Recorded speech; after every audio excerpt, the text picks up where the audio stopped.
Alors voilà, frères et sœurs, je vais faire un petit partage d'écran. Ce sera nettement plus facile pour moi, bien sûr. Vous me dites si vous voyez si vous voyez bien les choses. Oui, on voit bien. Parfait.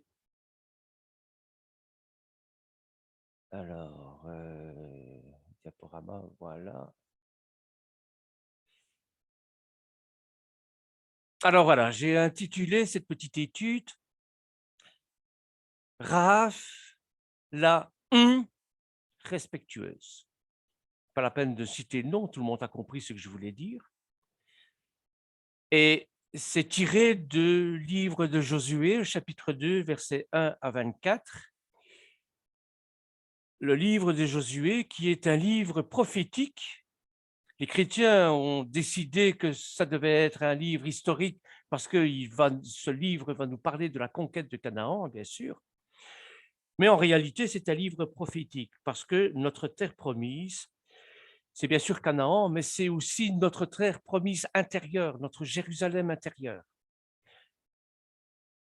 Et donc, nous allons parler de cette conquête de Canaan en fonction, bien sûr, parallèlement à ce que nous avons vu euh, au niveau de la paracha. Au niveau de la paracha, je fais un bref résumé. Moshe envoie 10 explorateurs pour analyser un petit peu ce qui se passe dans le pays de Canaan. Et les 10 explorateurs reviennent avec un avis défavorable. Et c'est un grave péché parce que, bon, ils mettent en doute la parole de Dieu, ils mettent en doute sa promesse, et ils veulent même remplacer Moshe par un autre leader. Donc, ils ne veulent rien entendre, ils ne sont pas prêts à entrer en terre de Canaan. Par rapport à la paracha, bien, je crois qu'il convient de ne pas trop se concentrer sur les 2 espions que Josué va envoyer à Canaan pour établir une stratégie pour conquérir, bien sûr, le pays de Canaan. Et moi, je voudrais bien, c'est m'attarder, parce que le thème principal, bien sûr, de la paracha, ce sont les espions. Et moi, je voudrais bien m'attarder sur un personnage clé qui a permis la réussite de l'invasion des Hébreux, des Israélites chez les Cananéens. Et c'est un personnage qui est pour moi le plus important, c'est Rahab. Rahab qui est la respectueuse. C'est une prostituée. Et elle m'intéresse parce que à travers elle, l'Éternel va faire passer un message. L'année prochaine, je m'attarderai sur une autre prostituée que le Seigneur a côtoyée et qui, à travers elle, le Seigneur, l'Éternel, va faire passer un message parce qu'elle va être témoin de la résurrection de notre Seigneur. Mais ce sera pour l'année prochaine.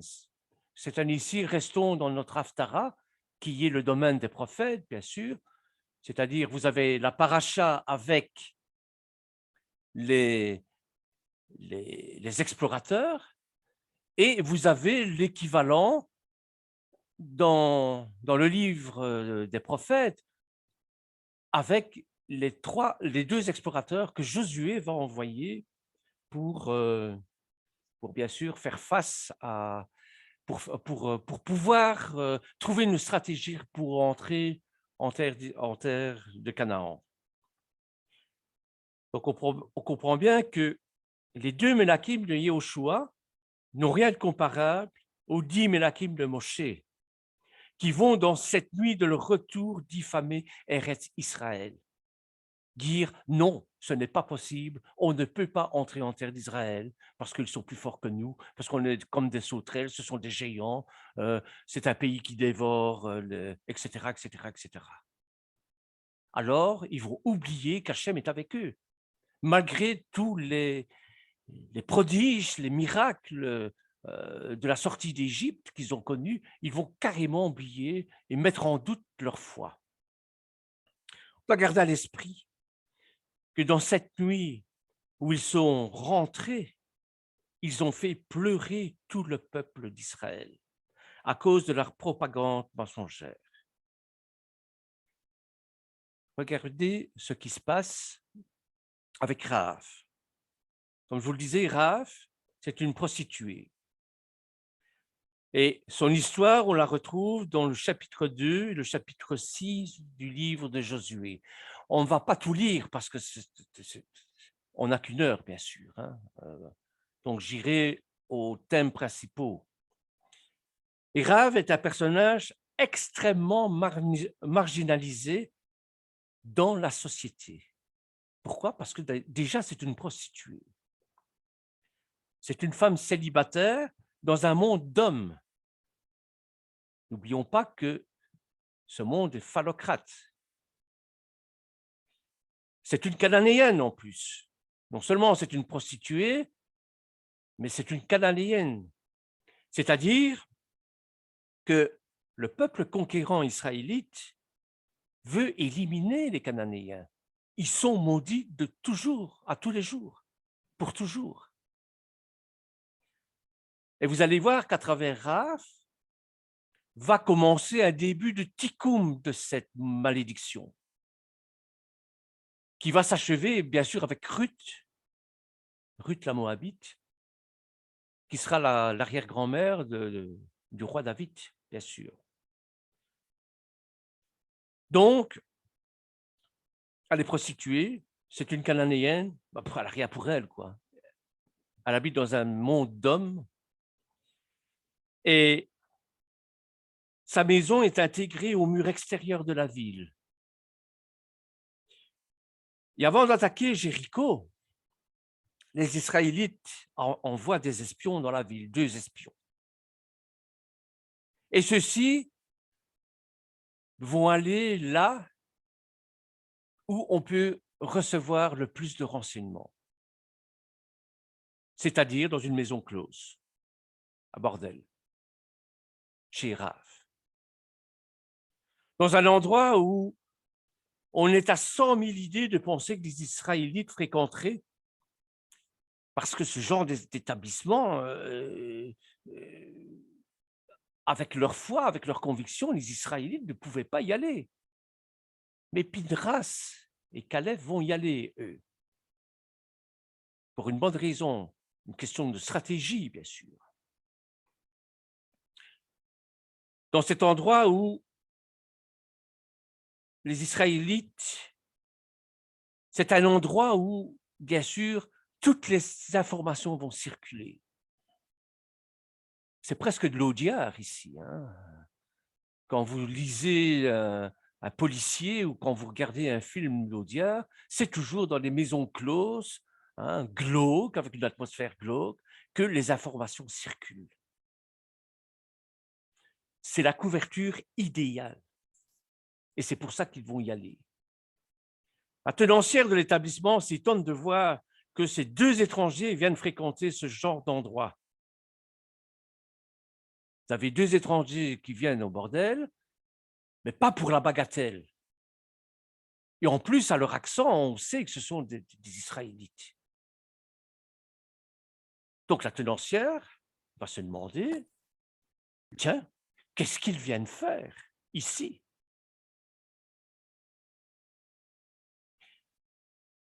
Et le roi de Jéricho est mis au courant de leur présence et envoie des soldats chez Rahab. La délation, il y en a partout. On a vu ça à la guerre aussi. Bon, Rahab, c'est une sorte de Mata Hari. Bon. Et habilement, Rahab va cacher ses invités. Elle aurait pu les dénoncer et y avoir une protection du roi ou de l'armée ou être déclarée indique officielle par la police. Et c'est un peu le double jeu qu'elle jouait. tous les scénarios, évidemment, sont possibles. Hein. On peut imaginer ce qu'on veut, évidemment. Hein. Mais restons au plus près des choses, au plus près de la vérité, par rapport à ce que nous connaissons de par la guerre, de par ce qu'on a déjà vécu, de par ce qui a été dit. Hein. Donc, les soldats de Jéricho ne vérifient pas la maison de Rav, car elle était considérée comme une indique. Et ils vont partir sur une fausse piste sans savoir dans quelle direction aller. Et une fois que les soldats sont partis, Rav propose une négociation avec les espions israélites. Elle sait que l'invasion arrive. Elle sait que les Israélites sont là, aux portes. Elle sait, au fond d'elle-même, qu'ils vont gagner. Et en fin stratagème, elle demande que sa famille soit sauvée de l'attaque des Israélites, puisqu'elle vient de sauver la vie de 2 espions israélites. C'est dans ce sens-là aussi qu'elle va faire ce qu'elle va faire. Elle anticipe la victoire de Josué, Yehoshua. Elle ne propose pas juste un pacte, elle va plus loin que ça. Et c'est pour ça que le récit est si important dans Josué au chapitre 2 et au chapitre 6. Non seulement elle va faire un pacte, mais elle va faire une alliance avec des liens religieux basés sur la foi juive. Et plus tard, ça va être sa consoeur qui va faire exactement la même chose. Ça va être Ruth. Et c'est ce que je vais essayer de vous montrer. Lors de cette alliance, Rav fait une confession de foi, mais pas n'importe laquelle. Une confession de foi israélite. Alors regardez ce qui nous est dit en Josué au chapitre 2, verset 9. L'Éternel, je le sais, vous a donné ce pays. Comment elle le sait? Par la rumeur, bien sûr. La rumeur, hein, une bande d'esclaves qui a mis à genoux Pharaon, eh bien, je suis sûr que tout le bassin méditerranéen et tout le Moyen-Orient en a entendu parler de ça. Hein. Donc, l'Éternel, je le sais, vous a donné ce pays. La terreur que vous aspirez nous a saisis. Et tous les habitants du pays tremblent devant vous. La rumeur de l'Exode. Et ce qui s'est passé s'est répandu à travers le Moyen-Orient. Elle va même jusqu'à affirmer qu'Adonai est Dieu au ciel et sur terre. Une affirmation qui est faite dans la Bible par Moshe et par Salomon. Ah, attendez, je vais trop vite. En Deutéronome au chapitre 4, verset 39, il nous est dit « Sache donc en ce jour et retiens dans ton cœur que l'Éternel est Dieu, en haut dans le ciel et en bas sur la terre, et qu'il n'y en a point d'autre. » C'est Moshe qui dit ça. Et Salomon va reprendre les mêmes paroles en 1 Roi au chapitre 8, verset 23. Il dit « Ô Éternel, Dieu d'Israël, il n'y a pas de Dieu semblable à toi, ni en haut, ni dans les cieux, ni en bas sur la terre. Tu gardes l'alliance et la miséricorde envers tes serviteurs qui marchent en ta présence de tout ton cœur. »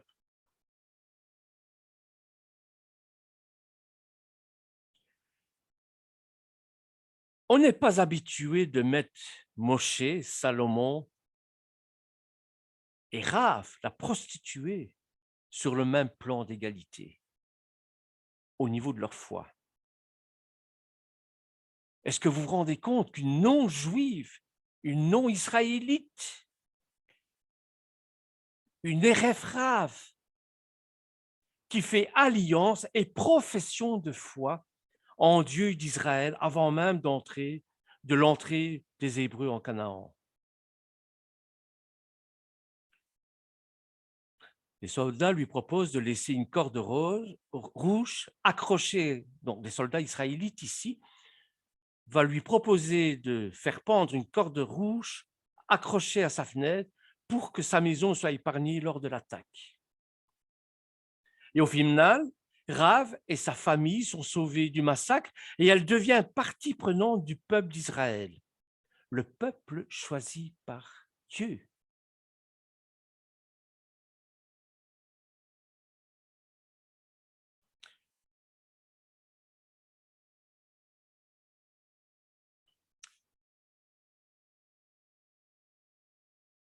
Et évidemment, je crois que la foi que va démontrer Rav est décrite dans Hébreux chapitre 11, verset 24. C'est par la foi que Moshe, devenu grand, refusant d'être appelé, attendez, parce que je ne vois pas bien avec la fille de Pharaon, aimant mieux être maltraité avec le peuple de Dieu que pour un temps la jouissance du péché, et regardant l'opprobre de Christ comme une richesse plus grande que les trésors de l'Égypte, car il avait les yeux fixés sur la rémunération, je pense. C'est par la foi qu'il quitta l'Égypte sans être effrayé de la colère du roi, car il se montra ferme comme voyant celui qui est invisible. C'est par la foi qu'il fut et l'aspersion du sang, afin que l'exterminateur ne toucha pas les premiers-nés. C'est par la foi qu'ils traversèrent la mer Rouge comme un lieu, tandis que les Égyptiens qui en firent la tentative furent engloutis. C'est par la foi, et là on parle de Rav, c'est par la foi que Rav, la prostituée, ne périt pas avec les rebelles, parce qu'elle avait reçu les espions avec bienveillance. Et que dirais-je encore? Car le temps ne manquerait pas pour parler de Gédéon, de Barak, de Shimshon, enfin de Samson, de Jephthé, de David, de Samuel et des prophètes. Donc, l'Épître aux Hébreux nous parle de cette foi que nous avons à travers, et qui est la même que celle de Moïse, que nous devons avoir comme celle de Moïse, comme celle de Salomon, hein, comme celle de Rav, comme celle de Gédéon, de Barak, de Shimshon et les autres. C'est vraiment la foi israélite.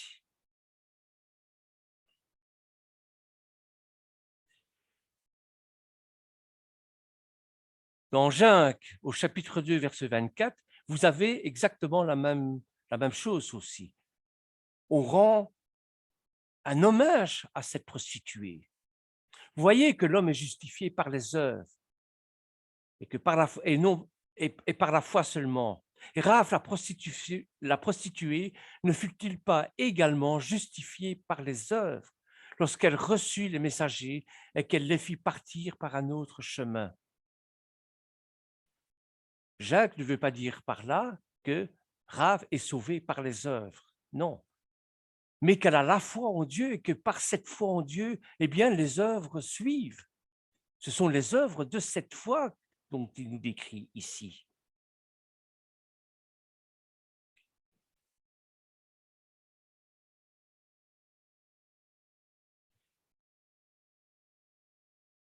Alors, nous continuons donc en Josué au chapitre 6, verset 19. Hein.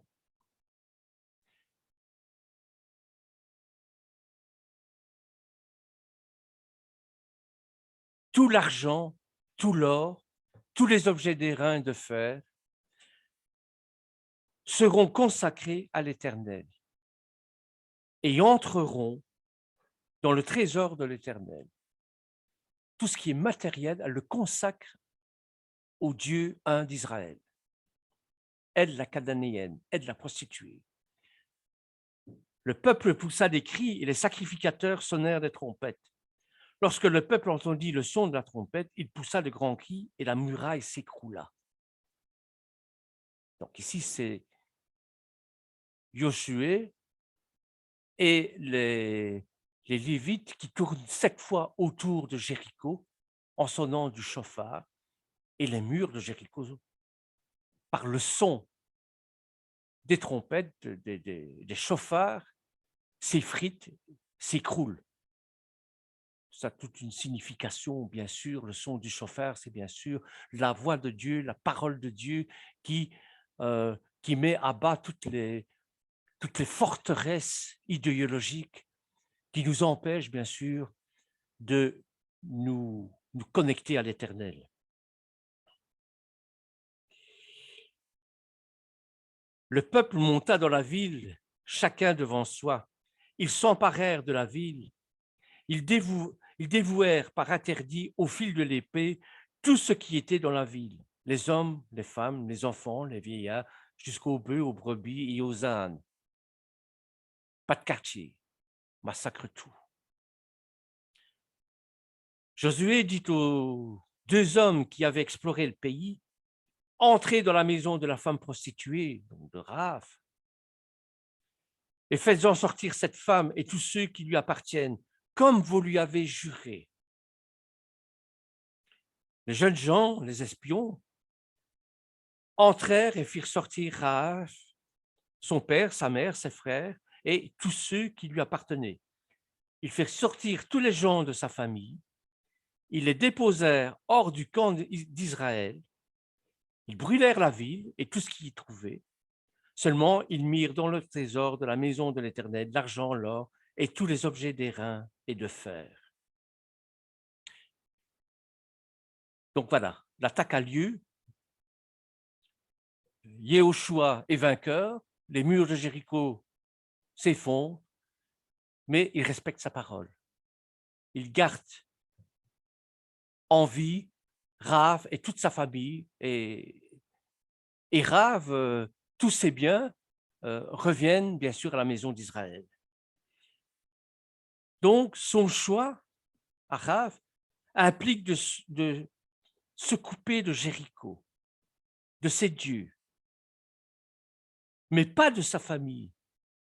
Exactement comme Abraham, dans le Ler Léra, lorsqu'il a reçu son appel, il est parti avec tous ces gens à lui. Il ne s'est pas coupé, il n'est pas parti seul, il est parti avec toute sa famille. Eh bien, elle fait la même chose ici.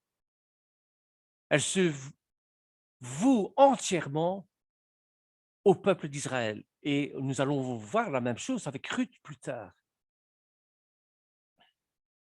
On va voir la même démarche plus tard dans les Kituvim avec Ruth. Rav a assuré la sécurité des espions en même temps que de sa famille. On pourrait dire, ben voilà, c'est donnant-donnant. Hein? Je ne vous livre pas, je vous aide pour entrer dans la ville, mais d'un autre côté, vous me laissez la vie sauve. On pourrait penser à ça. Et au niveau du pshat, au niveau de la lecture littérale, bien sûr, c'est comme ça que ça s'est passé. Mais il y a quelque chose de plus profond que ça. Il y a quelque chose, et cette chose la plus profonde, c'est la foi que Rav va avoir envers l'Éternel, envers le Dieu un d'Israël.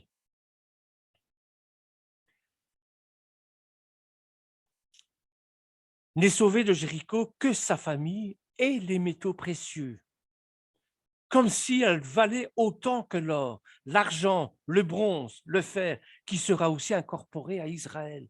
Ça fait partie d'Israël maintenant.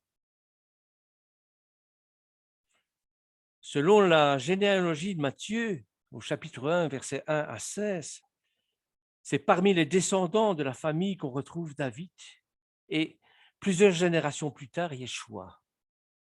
C'est ainsi qu'une femme païenne, au plus bas de son rang social, passe de marginale à une figure centrale des religions juives et chrétiennes.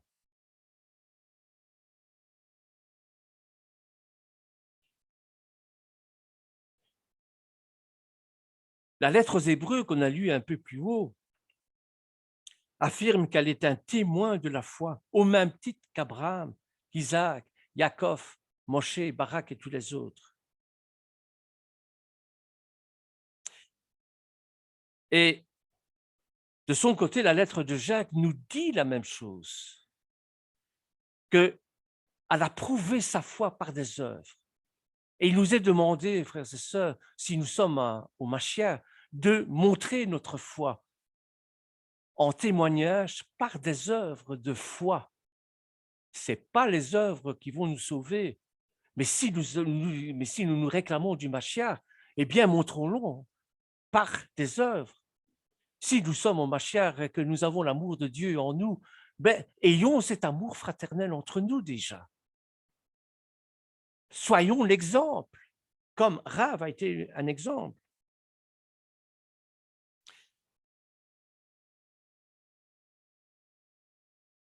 Donc, Abraham, Rav, comme des exemples de foi, sont comme des exemples de foi justifiés par leurs actions. Ces deux espions, qui sont-ils? Bien, ces deux espions sont Pinras, on va voir une paracha dédiée à Pinras, et Caleb, qui étaient déjà dans l'équipe de Moshe lors de la première exploration, la première mission de reconnaissance. Caleb va entraîner Pinras, qui s'est engagé physiquement à Sittim. Ça, vous le verrez dans la paracha de Pinras. Souvenez-vous, les filles de Moab vont dévaler la colline pour séduire les Hébreux, les Israélites. Mais on va y revenir à ce moment-là.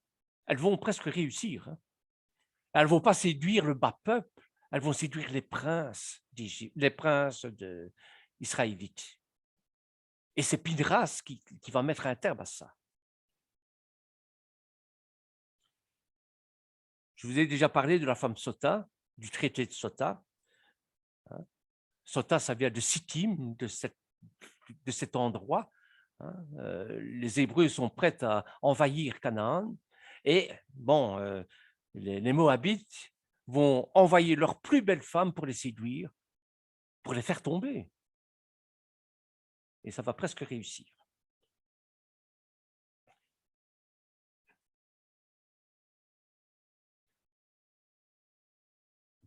Alors, voilà un petit peu, au nombre 25, au chapitre 25 du livre des Nombres, au chapitre 1, Israël demeura à Sittim et le peuple commença à se livrer à la débauche avec les filles de Moab. Et Rav fait en quelque sorte le tikkun de la malédiction des Moabites. C'est bien sûr une hypothèse. C'est bien sûr une hypothèse que Rav est Moabite, on n'en sait rien, ce n'est pas dit dans le texte. Mais c'est important de le savoir, car c'est le peuple maudit à tout jamais pour ne pas avoir donné à boire aux Israélites dans le désert. Non pas parce qu'ils avaient le fond, non pas parce qu'ils n'ont pas voulu donner à boire, n'ont pas voulu donner à boire, mais parce qu'ils avaient le fond mauvais. Ce peuple maudit a été maudit parce que c'était un peuple qui avait l'esprit d'Amalek, cet esprit qu'on n'arrive pas à éradiquer.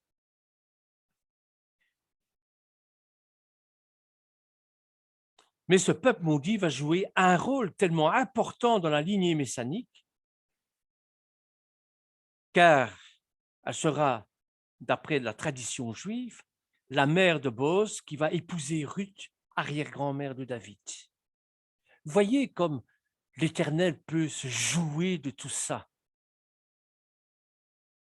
Comme il peut faire appel à des rebouteux, à des femmes de petite vertu, à des maudits pour faire avancer son plan divin. Si vous voyez la généalogie de Matthieu, la généalogie de Yeshua dans Matthieu au chapitre 1, eh bien, cette généalogie contient 4 noms de femmes. Il y a Rahab, la prostituée, Ruth, qui deviendra la femme de Boz, et elles vont faire partie de ces 4 femmes. Ces femmes sont profondément au service de la vie, même si elles empruntent des voies détournées. Mais qu'est-ce qu'on sait de Rahab en définitive? Eh bien, Rahab a comme sens élargi. Enfin, Rahab, ça veut dire l'arche élargie. Dieu est en train de former une génération de croyants au cœur élargi. C'est ça que ça veut dire. Cette pensée est liée à Israël. Pourquoi? Bien, vous savez que l'hébreu est riche en mystères et se prête à des jeux de mots pour des messages cachés. Ce n'est pas la première fois. Hein. Et vous savez aussi que le nom a quelque chose d'excessivement important. Le nom détermine la fonction messianique, la fonction prophétique du personnage. Yeshua, c'est Dieu sauve. Il accomplit la prophétie de son nom par sa résurrection, par sa passion, bien sûr. Le nom de Rav est lié au mot Rava, qui veut dire cacher, protéger. Tiens, comme par hasard, elle va cacher les 2 espions de l'Éternel, les 2 espions de Yeshua, pour le plan divin. Rav Rafta et Amalachim. Rav, c'est celle qui va protéger les espions. Melachim, Malachim, hein, c'est très proche des anges, des envoyés en tout cas. Un ange, c'est un envoyé. On va aller plus loin. Rav a la même racine que Rava. Et le mot Rava, c'est aimer, chérir. Ce terme est utilisé lors de la bénédiction de Moshe sur Israël. S'adressant à la fois à Israël et à Dieu, Moïse dit ceci. Oui, il chérit Rava, Ravav, les tribus d'Israël, tous ces saints, ils sont dans ta main. Ils se sont tenus à tes pieds et ont reçu tes paroles. Deutéronome, chapitre 33, verset 3. Cela nous fait penser naturellement au psaume 102. Jérusalem, tes serviteurs en aiment les pierres, ils en chérissent la poussière. Donc Rahab est également loué pour sa foi dans l'Épître aux Hébreux.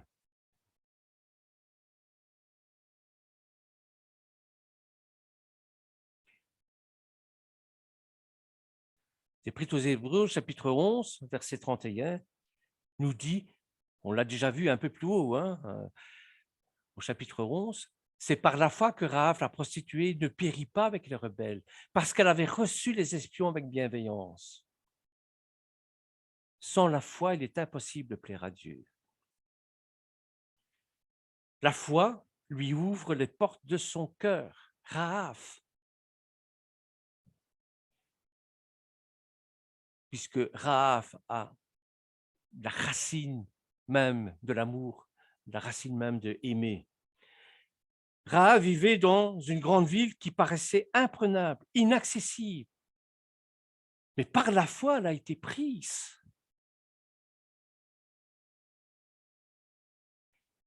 Les armes de notre guerre ne sont pas charnelles, mais puissantes par Dieu, par la destruction des forteresses. 2 Corinthiens, chapitre 10, versets 3 à 4. Je veux dire quoi par là? Eh bien, je veux dire que par l'amour et par la foi en Yeshua, eh bien, nous pouvons vaincre des forteresses, des addictions puissantes qui nous empêchent d'empêcher dans notre foi. Et c'est ce qui a marqué aussi, et c'est ce qui a manqué aussi aux Israélites, cette foi qui renverse les montagnes. C'est ça, la paracha.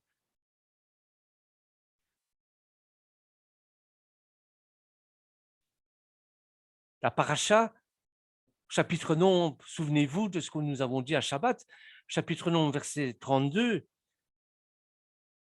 c'est ce manque de foi qui a perdu les Israélites, les explorateurs. Ils décrièrent devant les enfants d'Israël le pays qu'ils avaient exploré. Ils dirent, le pays que nous avons parcouru pour l'explorer est un pays qui dévore ses habitants. Tous ceux que nous y avons vus sont des hommes d'une haute taille. Et nous y avons vu des géants, enfants d'Anak, de la race des géants. Nous étions à nos yeux et à leurs yeux comme des sauterelles. Oui, nous avons vu des armes qui sont puissantes par Dieu. Et Paul va le dire, va l'exprimer aussi. Lorsqu'il va dire « quand je suis faible, c'est alors que je suis fort ».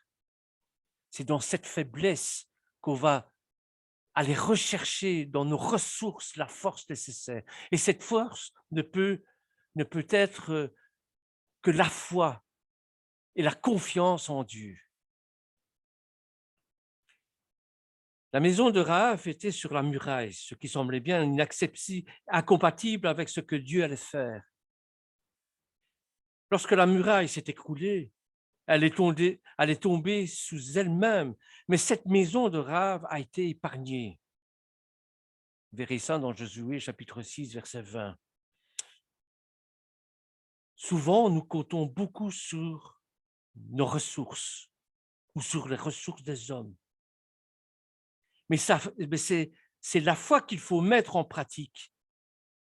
Comme Rahab a mis sa foi en pratique. Rahab avait la foi, le principe vital, actif de ce qu'on appelle la foi agissante de la vie chrétienne.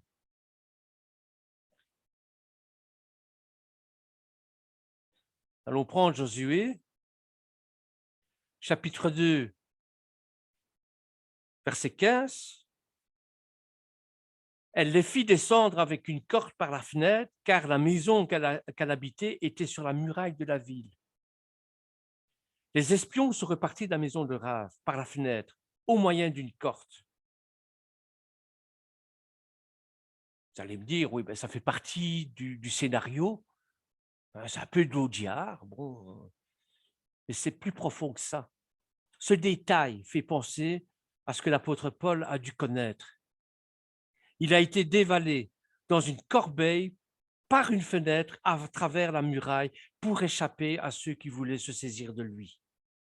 Vous verrez ça dans 2 Corinthiens, chapitre 11, versets 32 à 33. Parce que lui aussi a connu ça. Lui aussi a été sauvé in extremis.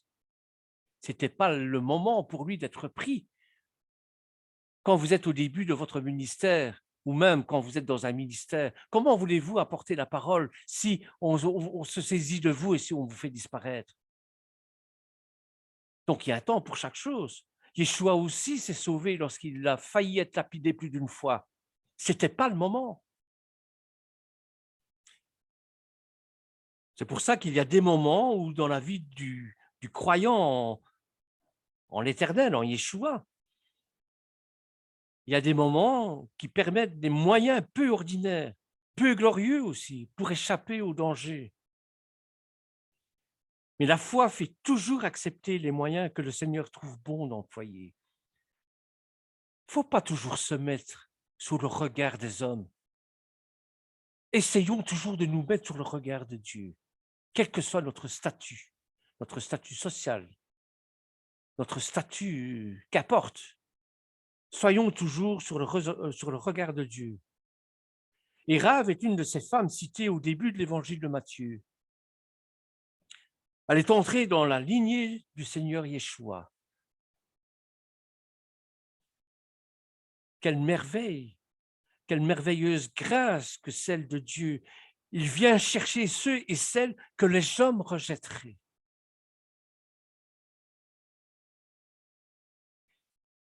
Dans l'Église seconde, il nous est dit en 1 Corinthiens chapitre 1, verset 24, Christ, la puissance de Dieu et la sagesse de Dieu, parce que la sagesse de Dieu est plus sage que les hommes et que la faiblesse de Dieu est plus forte que les hommes.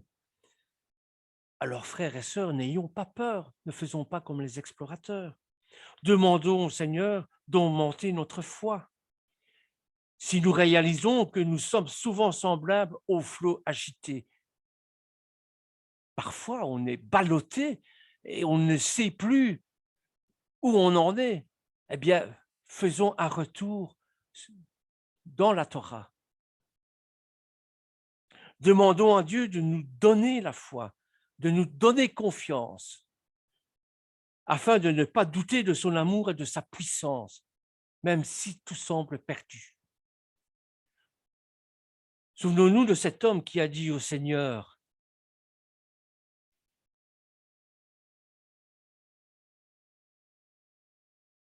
« Crois-tu que je puisse faire cela ?»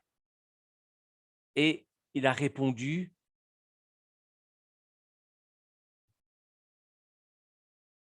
Je crois, viens en aide à mon incrédulité. » Vous verrez ça dans Marc, chapitre 9, verset 24. Donc, tournons-nous vers le Seigneur. Jamais il va nous décevoir. Il sera toujours là pour nous. Parlons un peu des œuvres de la foi, de cette foi agissante. Et ça, celui qui en parle le mieux, c'est l'épître de Jacques, qui a été si mal interprété dans le sens où on a cru que c'est parce qu'on faisait de bonnes actions qu'on allait être sauvé. Oh, pas du tout, c'est pas ça. C'est pas ça qu'il dit. Enfin, c'est pas comme ça, moi je le comprends en tout cas.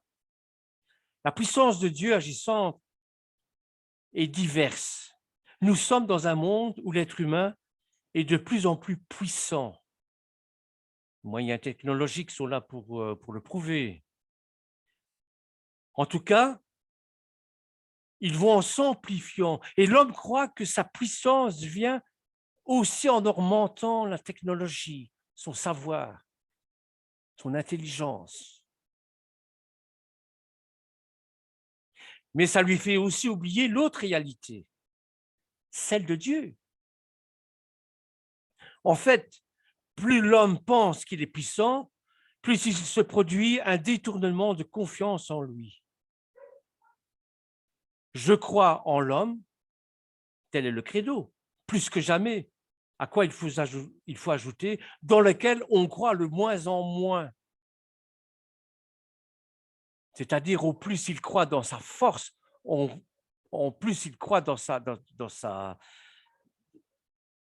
puissance, dans sa science, au moins il a besoin de Dieu. Il a besoin de cette confiance en l'homme. Et le message qui parle de la puissance de Dieu doit être sans cesse rappelé. Dieu est le Tout-Puissant, frères et sœurs. L'auteur de l'Épître aux Hébreux, au chapitre 11, rapporte témoignage de la puissance de Dieu. Si l'accent est mis sur la foi, ce n'est pas elle qui est puissante. Elle est le déclencheur indispensable de la puissance de Dieu, oui. Mais c'est Dieu lui-même qui agit à travers cette science, à travers cette puissance. Nous allons nous arrêter sur ces interventions divines, mais d'abord, voyons quelques obstacles à ces puissances, à ces interventions. N'oublions pas combien Dieu est grand, comme dit la chanson. Gadol Adonai. C'est en effet l'un des dangers auxquels nous sommes confrontés. Nous risquons d'enfermer Dieu dans un système et dans un monde d'action. Le nôtre, notre monde matériel. Tout dépend du milieu duquel nous venons. Et ça va se manifester à travers nos demandes à Dieu. Tu as promis de me délivrer, donc tu le feras. Ou bien, je le crois, si c'est ta volonté. Ou encore, tu le feras parce que je le crois. Ou alors, on ne croit pas que Dieu puisse intervenir et Dieu est éloigné des préoccupations personnelles où les problèmes sont importants. Ça, ce n'est pas du ressort de Dieu, ça. Pas la peine de lui demander d'intervenir. C'est notre ressort, donc Dieu n'interviendra pas. Or, si nous sommes en Mashiach, si nous sommes à Yeshua, eh bien, sa force est en nous. Ne pas limiter Dieu à notre échelle. Le risque est dans ce cas de croire en l'intervention de Dieu, mais dans la mesure où il nous semble que c'est possible. Or, Dieu va intervenir quand tout est fichu, quand ça nous semble impossible. Nous risquons alors d'enfermer l'Éternel dans notre système de pensée. L'intervention de Dieu est en fait dépendante de notre raisonnement. Ce raisonnement dit cartésien, matérialiste. Et comme la logique fait que ne croit que ce qu'on voit, on croit en nous-mêmes, puisque nous-mêmes, nous pouvons nous regarder dans une glace. Et quand Dieu ne répond pas comme nous le pensons, eh bien, le doute conduit vite au sentiment d'échec et la remise en question de l'action de Dieu. Et quand on remet en question l'action de Dieu, on remet en question notre foi. Nous l'avons vu avec les explorateurs. Par exemple, beaucoup de personnes qui suivaient Yeshua attendaient de lui qu'il le délivre de l'envahisseur romain. Et déçus, plusieurs se sont tournés de lui et cela les a conduits à le crucifier.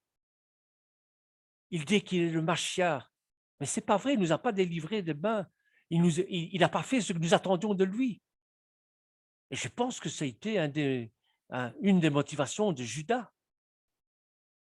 Judas qui était un zélote, qui était un guerrier. Et il n'a plus reconnu en Yeshua ce guerrier qu'il attendait, qui allait bouter les Romains hors de la Judée. C'est peut-être petit à petit que nous sommes arrivés à ne plus croire en un Dieu qui peut faire infiniment au-delà de tout ce que nous pensons. Éphésiens chapitre 3, verset 20. Parce qu'il n'a pas agi comme nous lui avons demandé. Le texte des Hébreux, le texte du livre, l'Épître aux Hébreux, du livre des Juifs messianiques, chapitre 11, répond à cette question. Attention de ne pas enfermer l'Éternel dans un raisonnement humain. Les désirs humains ne peuvent limiter l'action de Dieu.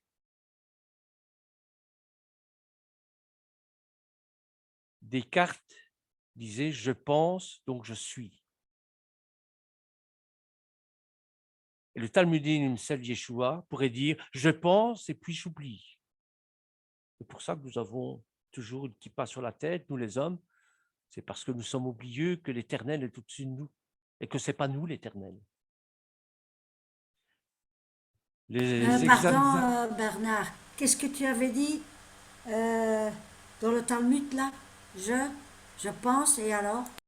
Non, ce n'est pas le Talmud, c'est une citation de Descartes, du philosophe Descartes. J'ai mal comprise alors. Hein, c'est le philosophe Descartes qui disait « je pense, donc je suis ». Et nous, souvent, nous disons « je pense » et puis j'oublie. C'est pour ça que nous avons toujours la kippa sur la tête. Et l'exemple des Israélites dans le désert est révélateur de ça. Ils avaient vécu des miracles extraordinaires. Et ensuite, confrontés aux épreuves du désert, ils oublient ce que Dieu a fait. Et quand il était question d'entrer en terre de Canaan, ils vont dire « ah non, stop, on recule. Ce n'est pas possible, on ne viendra pas à bout de ce peuple. Ils vont nous manger, ils vont nous dévorer tout cru. » Le psaume 78, 78 insiste sur les nombreux miracles qu'il avait vécus et qui sont suivis de cette triste réalité. Mais il se détournait de Dieu et il tombait dans l'incrédulité à cause de ce qu'ils ont devant les yeux. Dieu donne une solution à Israël pour pouvoir être renouvelé dans ce rappel de sa puissance. Ce sont les fêtes. les convocations, où on se souvient, où on se souvient de ce qui s'est passé à l'Exode, les plaies d'Égypte, les 10 plaies d'Égypte, et ainsi de suite. Ce qu'a fait Ruth, la Moabite, ce qu'a fait Jonas, ces fêtes qui rythment l'année juive, parce que nous sommes oublieux. Donc il faut rappeler constamment ce que Dieu a fait pour nous. Le Shabbat, chaque samedi, rappelle l'œuvre de Dieu pour la création.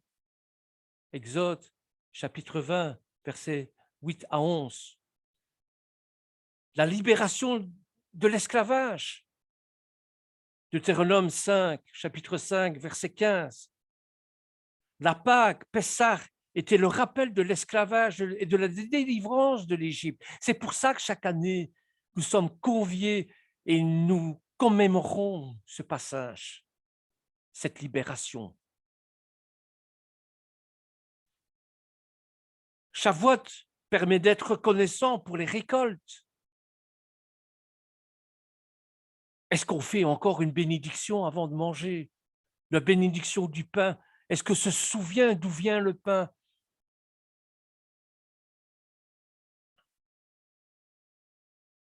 Sukkot rappelle la période dans le désert à la manière dont Dieu les avait conduits malgré la faiblesse.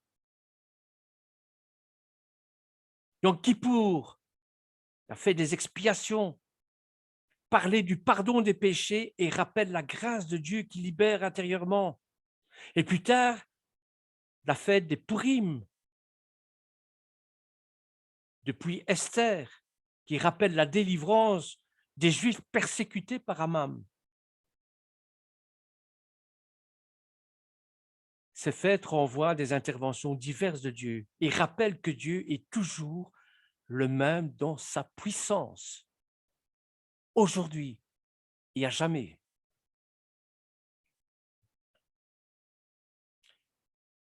Les disciples venaient d'assister à une multiplication des pains quelque temps auparavant. Souvenez-vous de cette période-là. Ils avaient déjà oublié ce miracle. Êtes-vous sans intelligence, leur dit Yeshua.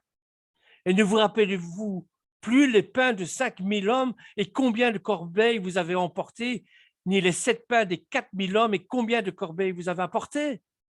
C'est dans Matthieu au chapitre 16, versets 9 à 10. Voyez à quel point on peut oublier. Or, il n'y avait pas si longtemps que ça faisait un jour. Ils ne comprenaient pas la pensée de Yeshua parce qu'ils réfléchissaient seulement à travers leur logique et c'était l'oubli des interventions de Dieu. Se rappeler que Dieu est tout-puissant pour pouvoir contrebalancer notre système de pensée humain et les idées reçues quotidiennement. Il est nécessaire de se rappeler ce qu'il dit de la puissance de Dieu dans la Bible, mais aussi d'entendre des témoignages récents. Vous avez encore des miracles qui sont faits aujourd'hui. Parmi nos frères et sœurs, il y a des miracles qui se sont accomplis. Mon frère qui n'était pas au Seigneur, c'est un miraculé. Ça lui a coûté 9 mois d'hospitalisation. Moi, je prie pour qu'il prenne conscience de ça. Ça contribue à renouveler notre foi dans la puissance de Dieu. Je ne sais pas si j'étais assez clair, mais voilà, frères et sœurs, ce que cette histoire de Raph, la prostituée, la Moabite, donc qui n'avait rien pour elle, comment Dieu l'a utilisée et comment elle a su dire merci par sa foi à l'Éternel. Voilà, si vous avez des suggestions, si vous avez des pensées, si vous avez pour enrichir ce que je viens de dire, vous êtes les bienvenus, la parole est à vous. Soyez bénis en tout cas. Merci Bernard. Oui, ce que moi je voulais aussi ajouter, je pense tout d'un coup à Anneke. Donc là, avec sa fille Micha, c'est aussi un miracle. C'est un miracle, Voilà. Et ça continue. c'est certain, c'est certain. Les miracles, Amen. il y en a tous les jours. Lorsque vous vous réveillez le matin, c'est déjà un miracle. Il y a des gens qui n'ont pas cette chance-là.